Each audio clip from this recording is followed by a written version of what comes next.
Comey can't communicate?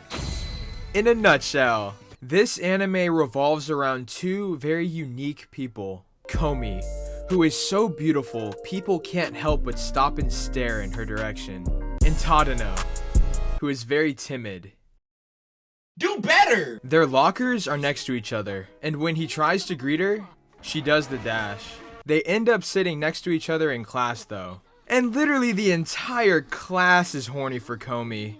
And let me guess, yeah, the entire class wants to kill Tadano. The teacher asks everyone to do introductions. This girl stands up and gives the sorriest introduction imaginable. And then Comey stands up.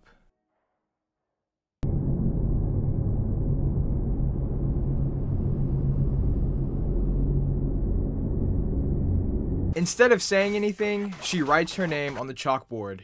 And the whole class orgasms. Tadano introduces himself next. He does the usual, his name, and how he's looking forward to class this year. But for some reason, he gotta add the sorriest sentence at the end. I have a knack for reading the room! I'ma keep it real with y'all, whenever somebody says that out loud, it's always the opposite. Okay, so today we're doing introductions. Can I get a volunteer? Man, frick this. Hey, ugly boy in the white shirt. Yeah, you stupid little shit. Hello everyone, my name's Deb. Nice to meet y'all. I'm looking forward to class this year, and I'm definitely not a virgin. Tadano gets knocked out, and thanks to that, he wakes up to just him and Comey in the classroom. This is where the anime takes a more serious turn. The reason Comey keeps on running is because she has a communication disorder that causes extreme social anxiety. Comey literally pours her heart out to Tadano via the chalkboard, talking about how she's been struggling with this her whole life, and how she wants to be able to have a conversation with someone. Comey apologizes for wasting his time, and is about to leave until Tadano finally grows a pair. He hits her with the ultimate pickup line. It's nice outside today.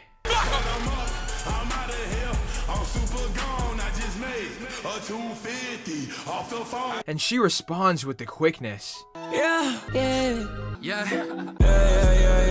All it takes is one dog drawing of a shooting star, and they start full on flirting on that chalkboard. For real. During their conversation, it's revealed that Comey's dream is to make 100 friends. That is so cute. Tadano literally pushes his wrist to the absolute limit. His hand is only seconds away from falling off, but it's worth it in the end. He becomes Comey's first official friend, and she leaves. In episode 2, Tadano begins his journey of helping Comey make 99 friends. But he forgot one vital detail. He doesn't have any friends either. So he has to resort to the last option. The person in the class who's friends with everyone. This is Osana. She's basically a communication master. Osana really is friends with everyone. Even the gamers. Comey attempts to ask her to be friends, but it does not work out. Thanks to Tadano's help though, they become friends. This is what I call a normal relationship. Comey's third friend target is Agati. She's, very expressive. Some of her expressions are kinda cute, others aren't. That's nasty. She has the chance to become Comey's friend, but instead she wants to be her pet. Yeah, this relationship sucks. The next potential friend for Comey is Yamai, and she's certified insane. Like really, bro. She picks up one of her hairs off the ground and gives it the mouth treatment. That's whack. I'm not kidding, y'all. She kidnaps Tadano and leaves him tied up in her room. Thankfully, the two of them come over and find Tadano. Yamai explains why she did it. Basically, she can't understand why somebody as awesome as Comey would hang around Tadano. She roasts him on all fronts. And turns out Tadano and I have a lot in common. He doesn't look good. Has normal height and weight. He isn't funny. If it means anything, I think you're hilarious. His face looks dumb. And finally, he isn't smart. Hey, Mom. sweetheart. What's up? My report card for the fall semester came in. Want to see it? Sure. Jesus, Jesus, Jesus, thank you, Jesus, thank you, Jesus, thank you, Jesus. Do you think this is some kind of joke?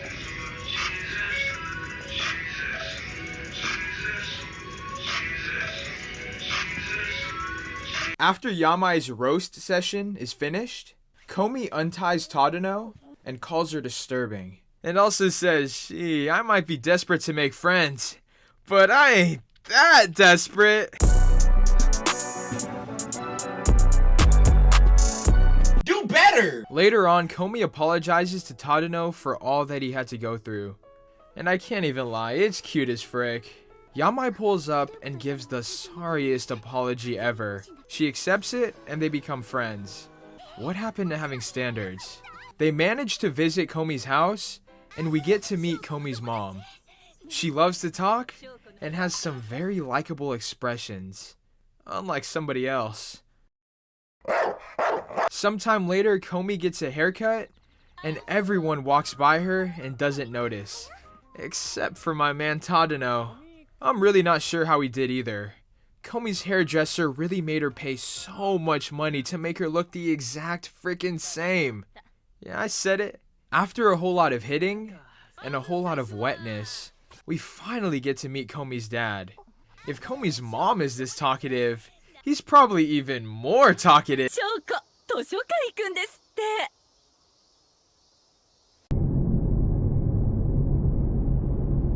Their shaved ice day looking more like a sorry staring contest. They have a cute conversation via some telepathy, and he pats her on the head like she's a dog. I know everyone noticed the sheer amount of damage he did to her haircut. Thankfully, this anime ends off with Comey making a nice amount of friends. Even if some of them want to be treated like an animal, and others like to suck on her dirty hairs. Now I feel bad for her. And while this anime doesn't end off with Comey and Tadano together, I still gotta give my man Tadano his props.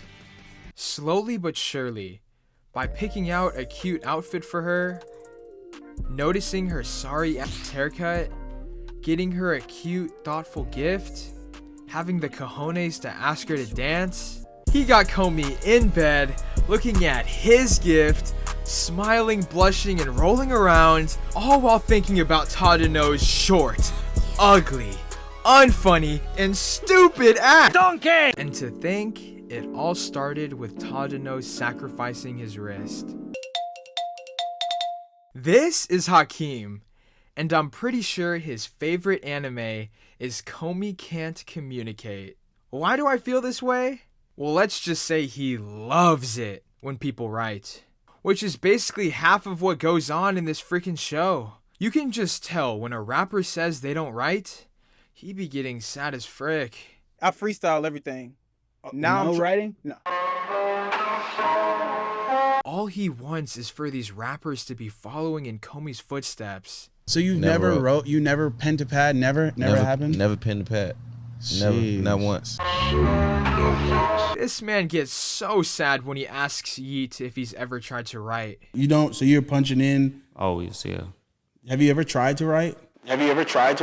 Just look at his face. He already knows what's coming. I have, like, a couple times it was just bad. Cause like writing it just doesn't work for me. For some people, maybe it could work, but it's not for me. Sorry about that. Last thing I gotta say before I dip is shout out to the voice acting. You already know Aoi Koga made Komi sound cuter than ever. But I gotta show love to this man, who confessed his love to his crush at the top of the school building in front of everyone. The sheer amount of heat behind this man's voice is just so powerful. That's it. Y'all stay safe out there. Thank you for watching. 渡辺さん好きだー